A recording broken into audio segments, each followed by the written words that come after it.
Hello students, sociology classes में आपका स्वागत है। आज हम प्रत्यक्षवाद के बारे में पढ़ेंगे। ये जो टॉपिक है ये काफ़ी इंपॉर्टेंट है आपको सोशोलॉजी से संबंधित प्रत्येक एग्जाम के लिए। अब इसमें हम प्रत्यक्षवाद को इंग्लिश में हम पॉजिटिविज्म कहते हैं।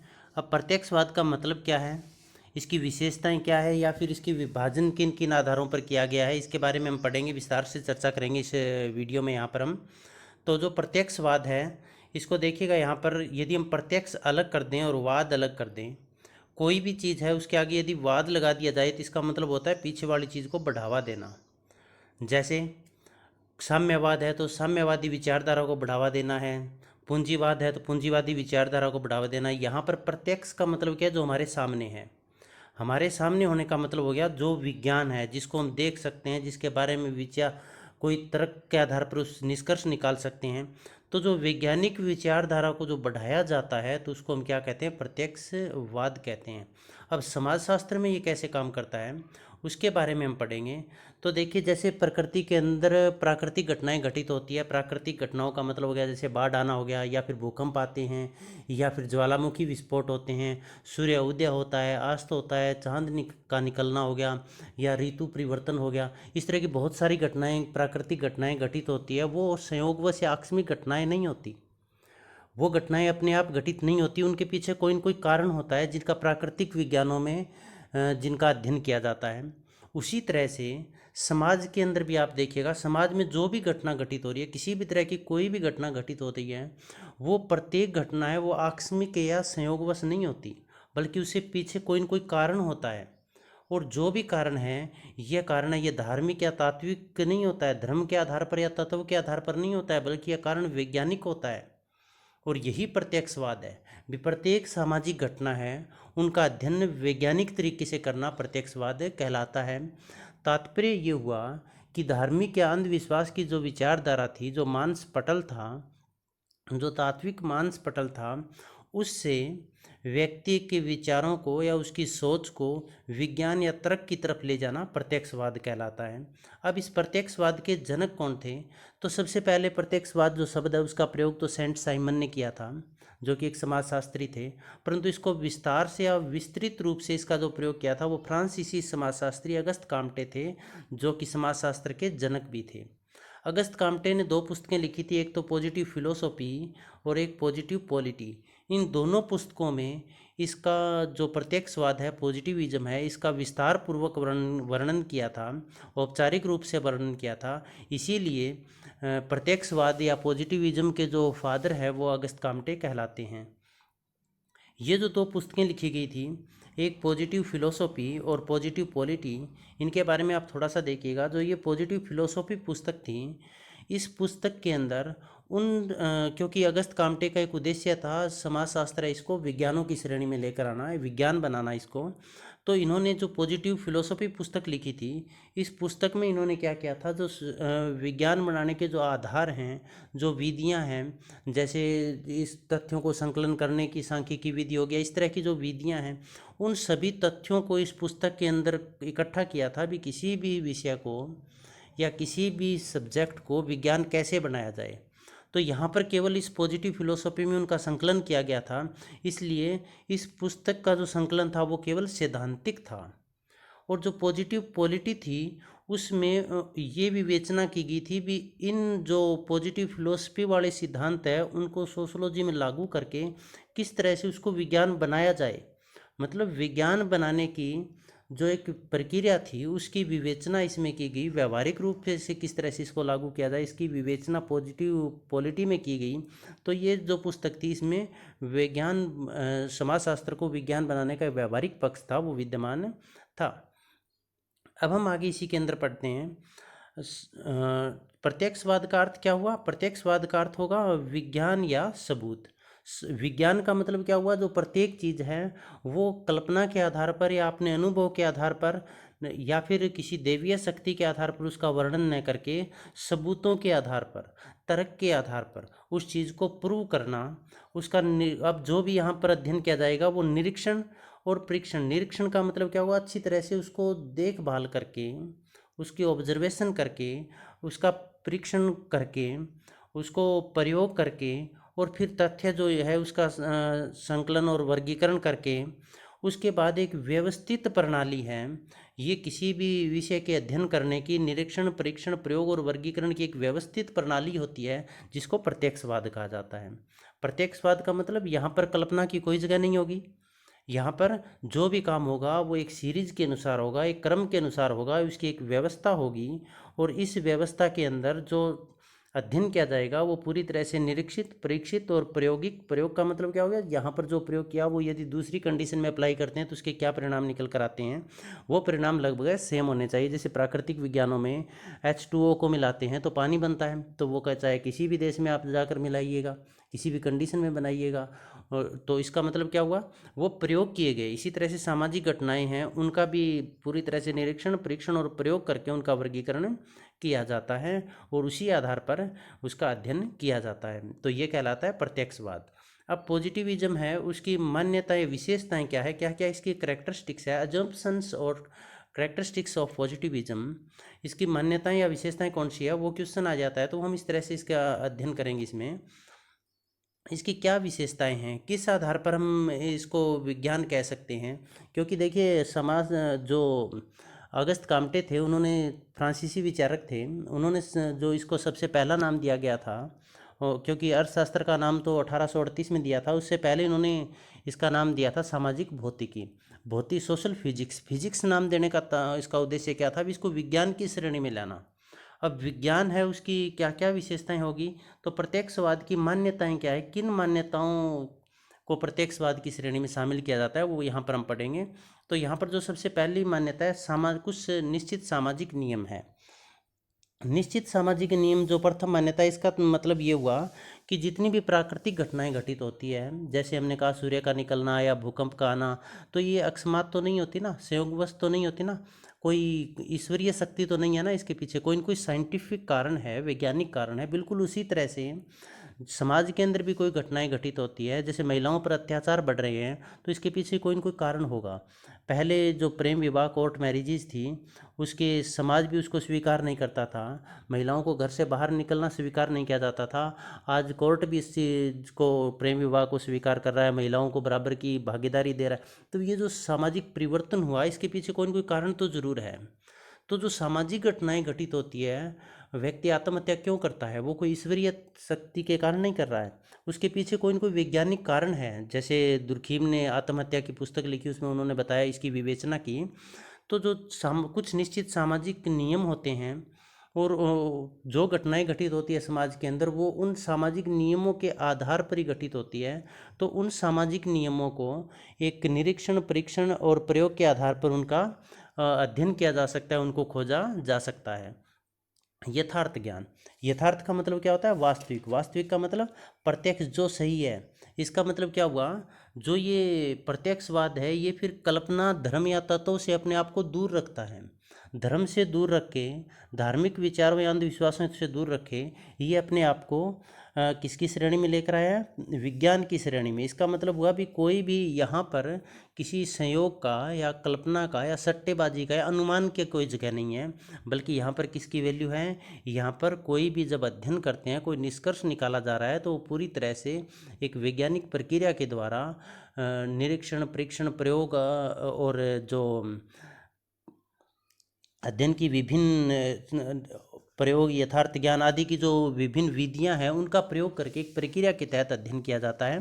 तो इसमें यथार्थ ज्ञान का संकलन किया जाता है, जो वास्तविक ज्ञान है उसी का यहाँ पर अध्ययन किया जाता है या संकलन किया जाता है। वैज्ञानिक दृष्टिकोण, जो ये प्रत्यक्षवाद है, यह कोई कल्पना नहीं है, कोरी कल्पना नहीं है, बल्कि एक विज्ञान है। विज्ञान होने का मतलब क्या हुआ, देवीय या इच्छा शक्ति या कल्पना से बहुत दूर है, क्योंकि इसमें देवीय इच्छा शक्ति या फिर अंधविश्वास का कोई स्थान नहीं है, बल्कि यहाँ पर जो कुछ हो रहा है वो किसके कारण हो रहा है, वो वैज्ञानिक प्रक्रिया के द्वारा हो रहा है। प्रत्येक व्यक्ति, जो प्रत्यक्षवाद है, उसके अंदर एक वैज्ञानिक दृष्टिकोण होगा। वो जो भी काम करेगा वो पूरी तरह से निष्पक्ष होकर, निरीक्षण, परीक्षण, प्रयोग को आधार मानकर अपने अध्ययन कार्य को पूरा करता है। वैज्ञानिक कार्यप्रणाली, अब प्रत्यक्षवाद की कार्यप्रणाली कैसी है, काल्पनिक नहीं है, देवीय नहीं है, ईश्वरीय नहीं है, बल्कि इसकी कार्यप्रणाली क्या है, वैज्ञानिक है। वैज्ञानिक कार्यप्रणाली का मतलब क्या होता है, सबसे पहले जिस भी चीज़ का अध्ययन करना है उस चीज़ को सबसे पहले क्या करना पड़ेगा, उसका एक विषय को चुनाव किया जाएगा।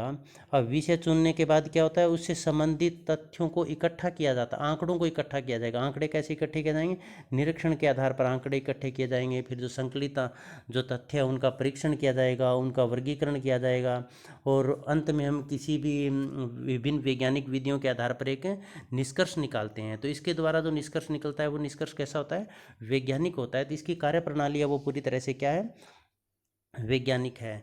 धर्म इसमें आगे लिखा है, प्रत्यक्ष न होने वाली घटनाओं से असंबंध है। प्रत्यक्ष न होने वाली घटनाओं का मतलब जिन घटनाओं तक अपनी पहुंच नहीं है, जिनके कोई प्रूफ नहीं है, जिनको तर्क के आधार पर सिद्ध नहीं किया जा सकता, उन घटनाओं से प्रत्यक्षवाद का कोई लेना देना नहीं है। प्रत्यक्षवाद उन्हीं तथ्यों को, उन्हीं घटनाओं को का अध्ययन करता है जहां जिन घटनाओं को विज्ञान के आधार पर, तर्क के आधार पर जिनका निरीक्षण परीक्षण किया जा सकता है, उन्हीं तथ्यों का यहाँ पर अध्ययन किया जाता है। धर्म और विज्ञान का समन्वय। जो प्रत्यक्षवाद है ये मानता है कि धर्म और विज्ञान है वो अलग अलग नहीं है, बल्कि धर्म और विज्ञान एक ही है। अब काम्टे के धर्म और जो विज्ञान है इसके समन्वय को मानवता का धर्म कहा गया है। मानवता का धर्म का मतलब होता है प्रत्येक जो विज्ञान है उस प्रत्येक विज्ञान का उद्देश्य क्या है, मानव का कल्याण करना।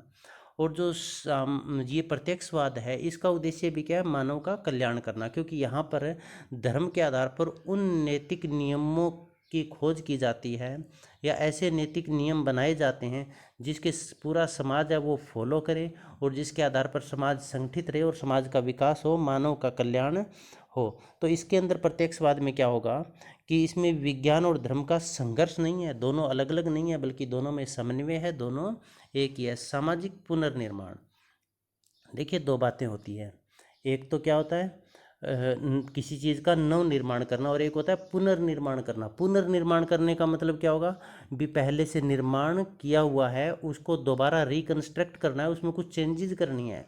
और नव निर्माण का मतलब हो गया पहले से कोई वहाँ पर निर्माण नहीं किया गया, बल्कि जो भी निर्माण करना है वो नया निर्माण करना है। सामाजिक पुनर्निर्माण कर मतलब क्या हुआ, समाज का पुनर्निर्माण करना।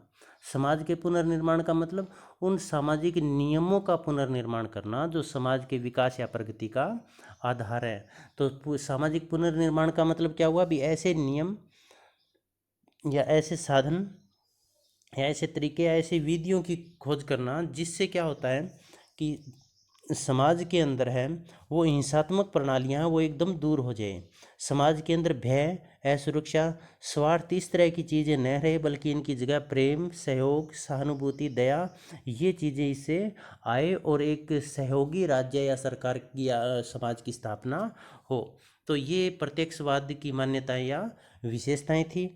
ये किन मान्यताओं या विशेषताओं पर कार्य करता है, तो इस विशेषताओं के अंदर हमने देखा कि इसका उद्देश्य क्या है। प्रत्यक्षवाद की मुख्य मान्यता क्या है कि व्यक्ति को का जो बौद्धिक स्तर है उसको धार्मिक और तात्विक स्तर या अंधविश्वास से दूर हटाकर उनको यथार्थ या वास्तविक या प्रत्यक्ष या तार्किक या वैज्ञानिक आधार तक लेकर जाना है। डॉक्टर विरजेश ने इस चीज़ को एक बहुत बढ़िया उदाहरण के द्वारा भी समझाया है। डॉक्टर विरजेश ने क्या कहा है कि मान लीजिए एक व्यक्ति ने पॉइजन खाकर सुसाइड कर लिया, जहर खाकर आत्महत्या कर ली। तो इसमें इन्होंने तीन बातें बताई। एक तो धार्मिक जो लोग हैं वो क्या सोचेंगे कि ये तो भगवान की मर्जी थी, ईश्वर की इच्छा थी, उसकी किस्मत में यही लिखा था, पूर्व जन्मों का खेल है, पूर्व जन्मों की ये जो कोई पूर्ति करने के लिए आया था। तो ये कौन सा विश्वास हुआ, ये धार्मिक विश्वास या धार्मिक स्तर होगा। दूसरी बात उन्होंने क्या तात्विक स्तर कही, तत्वज्ञानी है वो क्या कहेगा, यदि कोई व्यक्ति जहर खाकर सुसाइड कर लेता है, आत्महत्या कर लेता है, तो वो उसको किस नज़रिए से देखेगा, वो कहेगा कि मिलना और बिछड़ना प्रकृति का नियम है, जिस व्यक्ति का जन्म है उसकी मृत्यु निश्चित है, तो वो आज नहीं तो कल मरेगा, लेकिन किसी न किसी बहाने के कारण उसकी मौत होगी, तो इसका इसी बहाने से मौत इसकी लिखी हुई थी। तो ये तर्क भी देते हैं भी जो फूल खिला है वो मुरझाएगा ही, जो फल लगा है वो कंज्यूम भी होगा। तो इसका मतलब क्या हुआ, ये तात्विक स्तर है, इन्होंने कारण नहीं बताए हैं कोई, इन्होंने केवल कल्पनाएं की है, कोई मान्यताएं इन्होंने दी है, तो ये प्रत्यक्षवाद नहीं है। और जो फिर डॉक्टर के पास जाएंगे तो डॉक्टर क्या करेगा, उसका पोस्टमार्टम करेगा, उसके एक एक चीज़ का निरीक्षण परीक्षण करेगा, जांच करेगा उसकी। जिस व्यक्ति ने पॉइजन खाकर सुसाइड किया है, फिर वो बताएगा अब इसने कौन सा पॉइजन लिया था, उससे इस बॉडी के अंदर क्या डिफेक्ट हुआ, इस बॉडी में क्या नकारात्मक प्रभाव हुए, कौन सा जो अंग है उसका उसने काम करना बंद कर दिया, फिर उसके आधार पर वो अपनी रिपोर्ट देगा। तो ये क्या हो गया, प्रत्यक्षवाद हो गया, वैज्ञानिक हो गया। तो जो प्रत्यक्षवाद की जो मान्यताएं हैं, इसका क्या है, धार्मिक और तात्विक स्तर से व्यक्ति को का जो बौद्धिक स्तर है, सोचने का स्तर है, चिंतन का स्तर है, उसको वैज्ञानिक स्तर पर या प्रत्यक्ष स्तर पर लेकर आना। प्रत्यक्ष का मतलब विज्ञान। अब यहाँ पर हम पढ़ेंगे डिवीजन ऑफ पॉजिटिविज्म। पॉजिटिविज्म है, इसके विभाग कौन से हैं, इसको हम किस तरह से डिवाइड कर सकते हैं। तो यहाँ पर आप देखिएगा, इसको 3 भागों में बांटा गया है। एक तो है प्रत्यक्ष विभाग के, प्रत्यक्षवाद के विभाग है, उसमें विज्ञानों का दर्शन है। विज्ञानों के दर्शन का मतलब क्या हुआ, मनुष्य को अपने कल्याण एवं उन्नति के लिए अपने प्रयत्नों पर ही विश्वास करना चाहिए। मतलब अपने विकास कैसे होगा, समाज का विकास कैसे होगा, इसके लिए व्यक्ति को क्या करना चाहिए, अपनी जो मेहनत है उस पर विश्वास करना चाहिए, न कि किसी अलौकिक शक्ति या दिव्य शक्ति पर। जैसे जो कर्मों में लिखा है वही मिलेगा, किस्मत में लिखा है वही मिलेगा, इसका मतलब यह विज्ञानों का दर्शन नहीं है। विज्ञानों का दर्शन कौन सा होगा, भाग्य या किस्मत को छोड़कर अपने परिश्रम पर विश्वास कीजिएगा। तो प्रत्यक्षवाद का जो पहला विभाग है वो विज्ञानों का दर्शन मानता है। और ये विज्ञानों का दर्शन है, ये कौन कौन से विज्ञान में बताया है अगस्त कामटे ने, ये बताया गणित, खगोल विज्ञान, भौतिक विज्ञान, रसायन विज्ञान, जीव विज्ञान, समाज विज्ञान और नीति विज्ञान में विज्ञानों का दर्शन है, ये झलकता है। वैज्ञानिक धर्म और नीति शास्त्र। वैज्ञानिक धर्म और नीति शास्त्र का मतलब क्या है, मानवता का धर्म है। मानवता का धर्म क्या हुआ, वैज्ञानिक धर्म। जो वैज्ञानिक, देखिए धर्म के साथ इसने वैज्ञानिक का प्रयोग किया, इसका मतलब क्या हुआ, भी धर्म है वो केवल अंधविश्वास नहीं है। यहाँ पर धर्म का मतलब क्या है, मानवता का धर्म, मानवता की भलाई करना। नीति शास्त्र, नैतिक नियम, ऐसे नैतिक नियम, ऐसे सामाजिक नियम जिससे पूरी मानवता का कल्याण होता हो, जिससे पूरे समाज का भला होता हो, तो वो क्या होगा, मानव धर्म कहलाएगा। तो दूसरों की अधिक से अधिक सेवा करना, आध्यात्मिक और नैतिक उन्नति करना ही प्रत्यक्षवादी धर्म की नैतिक संहिता है। तो इसका मतलब क्या हुआ, इससे व्यक्ति का बौद्धिक विकास हो, शारीरिक विकास हो, मानसिक विकास हो, सामाजिक विकास हो, ऐसे नैतिक नियमों की खोज इस प्रत्यक्षवाद के अंदर की जाती है, इस विभाग के अंदर की जाती है। प्रत्यक्ष राजनीति, जो प्रत्यक्ष राजनीति है, अगस्त कामटे ने एक पुस्तक लिखी थी पॉजिटिव पॉलिटी। उस पॉजिटिव पॉलिटी पुस्तक के अंदर उन्होंने प्रत्यक्षवादी राजनीति का दृष्टिकोण है जो प्रस्तुत किया था। अब इसका दृष्टिकोण क्या था कि फ्रांस उस समय गृह युद्ध में फंसा हुआ था। अब फ्रांस के अंदर अराजकता थी, तो इसका उद्देश्य ये था भी युद्ध की स्थिति समाप्त तो होनी चाहिए, नए देश के अंदर युद्ध की स्थिति होनी चाहिए, न दूसरे देशों का आपस में टकराव होना चाहिए।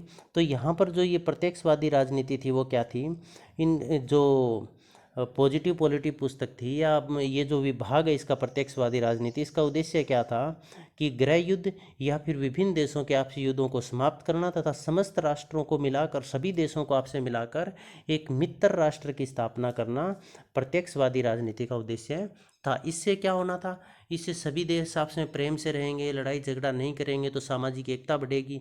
लेकिन ये सीधा होने वाला नहीं था, कुछ ऐसे सामाजिक नियमों की या नैतिक नियमों की खोज करनी थी। और वो खोज किसके माध्यम से करनी थी, प्रत्यक्षवाद के माध्यम से, विज्ञान के माध्यम से, निरीक्षण परीक्षण के माध्यम से, प्रयोग के माध्यम से, जिसको सभी देश है वो माने, सभी लोग वो माने। तो ये प्रत्यक्षवाद के 3 विभाग थे। प्रत्यक्षवाद एक धर्म के रूप में, धर्म के रूप में का मतलब ये हुआ, प्रत्यक्षवाद है जो अगस्त कामटे थे उसने धर्म और विज्ञान का जो समन्वय बताया, उसको जो अन्य समाजशास्त्री थे वो किस नज़रिए से देखते थे। जो मील थे वो अगस्त कामटे के काफ़ी अच्छे फॉलोअर थे, लेकिन जब उन्होंने धर्म और इसका प्रत्यक्षवाद का समन्वय किया तो वो उससे अलग हो गए और इस पर तीखे प्रहार करने लगे।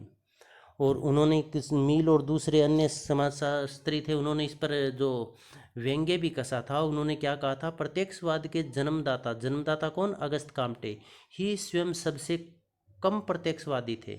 इसका मतलब जो विज्ञान के जन्मदाता थे वो ही सबसे कम वैज्ञानिक थे या वो अवैज्ञानिक थे। ये कहने का मतलब क्या हुआ, इसका मतलब ये हुआ कि जो ये प्रत्यक्षवादी थे, ये जो प्रत्यक्षवाद मतलब इन्होंने धार्मिक स्तर से शुरू करके ये वैज्ञानिक स्तर पर आना चाहते थे, परंतु ये वापस धार्मिक स्तर पर पहुंच गए। परंतु अगस्त काम्टे का उद्देश्य ये नहीं था। उसका उद्देश्य धर्म का मतलब जो अंधविश्वास या तर्कहीनता नहीं थी। यहाँ पर धर्म का मतलब क्या था? धर्म का मतलब था विज्ञान। विज्ञान का मतलब मानव कल्याण के लिए कार्य करना, या ऐसे धार्मिक या नैतिक नियमों का विकास करना जिससे सामाजिक एकता स्थापित हो, समाज प्रगति करे, प्रगति की तरफ अग्रसर हो। तो यहाँ पर जो प्रत्यक्षवाद एक धर्म के रूप में जब हम जिक्र करते हैं, तो यहाँ पर अंधविश्वास या तर्कहीनता नहीं है, बल्कि यहाँ पर धर्म का मतलब मानवता का धर्म है, जो मानव कल्याण के लिए कार्य करता है। क्योंकि प्रत्येक धर्म जो विज्ञान है, इसका उद्देश्य क्या है? चाहे वो किसी भी तरह का प्राकृतिक विज्ञान हो, चाहे वो अप्राकृतिक या सामाजिक विज्ञान हो, इस प्रत्येक विज्ञान का उद्देश्य क्या है? मानव का कल्याण करना। तो धर्म का उद्देश्य क्या है? मानव का कल्याण करना। यहाँ पर जो अगस्त काम्टे हैं वो ये नहीं, यहाँ पर वो ये सिद्ध नहीं करना चाहते थे भी धर्म का मतलब है अंधविश्वास की ओर लौट जाना, बल्कि यहाँ पर धर्म का मतलब क्या था? भी ऐसे धार्मिक नियमों का खोज करना, वो भी किसके माध्यम से? वैज्ञानिक कार्य प्रणाली के माध्यम से, वैज्ञानिक प्रक्रिया के माध्यम से, जिससे पूरे समाज का भला हो सके या सामाजिक एकता स्थापित हो सके। आप सबका बहुत बहुत धन्यवाद। एक क्वेश्चन है जो आपको कमेंट बॉक्स में डालना है, पॉजिटिव पॉलिटी पुस्तक है वो किसके द्वारा लिखी गई है? थैंक्स।